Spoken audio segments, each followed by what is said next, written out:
हम में से बहुत सारे लोग एनएलपी के बारे में जानते हैं, लेकिन उसका एक्चुअल कॉन्सेप्ट नहीं समझ पाते हैं। आज हम इस वीडियो में एनएलपी कहाँ और कैसे काम करता है हमारी ज़िंदगी में, उसको मैं बहुत सिंपल तरह से समझाऊंगी, बशर्ते आप इस वीडियो को एंड तक ज़रूर देखना।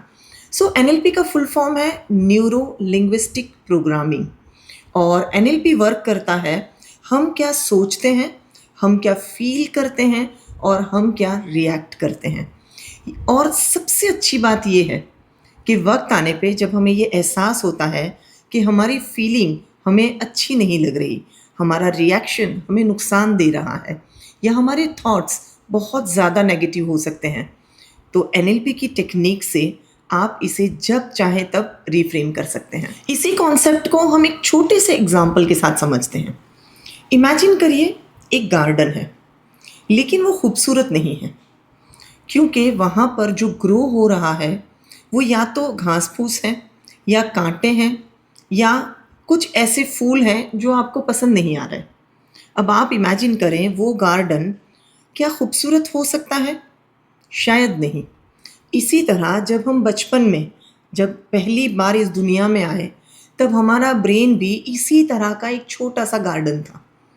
लेकिन जैसे जैसे हम बड़े होते गए, हमारे आसपास के लोग, चाहे वो हमारी फैमिली मेम्बर हो, चाहे वो हमारे स्कूल के दोस्त हो, चाहे वो कॉलेज के दोस्त हो, चाहे वो सोसाइटी हो, हमारे उस गार्डन में इन लोगों ने कुछ बीज बोना शुरू किए। जैसे तुम किसी काबिल नहीं हो, तुमसे कुछ नहीं होता है, तुम समझदार नहीं हो, तुमने तो अपनी ज़िंदगी बर्बाद करके रखी है। अब यही बातें जब हमारे उस छोटे से गार्डन में बोई गई, बड़े होते होते जैसे वो गार्डन खूबसूरत नहीं रहा, वैसे ही हमारे बिलीव्स भी खूबसूरत नहीं रहे। तो इसका क्या मतलब है? प्रॉब्लम गार्डन का है, प्रॉब्लम ब्रेन का है, या उस बीज का है जो हमारे ब्रेन में या उस गार्डन में बोए गए? अब बात ये आती है कि अगर आप एनएलपी सीखते हो तो आपके पास ऐसी बहुत सारी टेक्निक्स आएगी जिससे आप उस गार्डन को या अपने ब्रेन को बहुत खूबसूरत बना सकते हो। एनएलपी हमें सिखाता है कि हम उस बीज को पहचानें, थोड़ा सा रुक कर अपने पैटर्न को समझें और हम उसे निकाल कर नए बीज बोना शुरू करें। जैसे हो सकता है हम कॉन्फिडेंस का बीज बहुत अच्छे से बो दें, हो सकता है हमारा सेल्फ वर्थ बहुत अच्छे से ग्रो कर जाए, हो सकता है पॉसिबिलिटीज़ हमें बहुत सारी दिखने लगे। लेकिन ये करने के लिए थोड़ा सा डिस्कम्फर्ट फील करना बहुत ज़रूरी है। जब मैं अपनी लाइफ को देखती हूँ और 15 साल पहले वाली ज़किया को देखती हूँ, तो उसका जो डिस्कम्फर्ट था वो शायद मेरे लिए बहुत फेमिलियर था, क्योंकि मैं फेस नहीं करना चाहती थी। इसी तरह अगर आप भी अभी ऐसी कोई तकलीफ़ में हैं जो फेस करना आपको मुश्किल लग रहा है, आप डिस्कम्फर्ट फील कर रहे हैं, तो ये समझ लीजिए कि वो ब्रेन में जो ग्रो हो रहा है वो शायद आपको नुकसान दे रहा है। और जब मैंने एनएलपी को समझा, मैंने उस डिस्कम्फर्ट को फेस किया, मैंने अपने पैटर्न को समझा, ना सिर्फ मेरे थॉट्स बदले बल्कि मेरी ज़िंदगी बदलने लगी।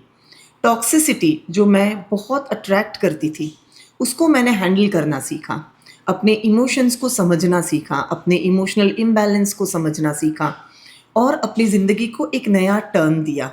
अगर आप भी इस कॉन्सेप्ट को समझना चाहते हैं, अगर आप भी थोड़ा सा रुक कर अपने पैटर्न को समझना चाहते हैं, तो मैं आपको इनवाइट कर रही हूँ मेरे एनएलपी ओरिएंटेशन प्रोग्राम में। और ये कोई रैंडम प्रोग्राम नहीं होगा।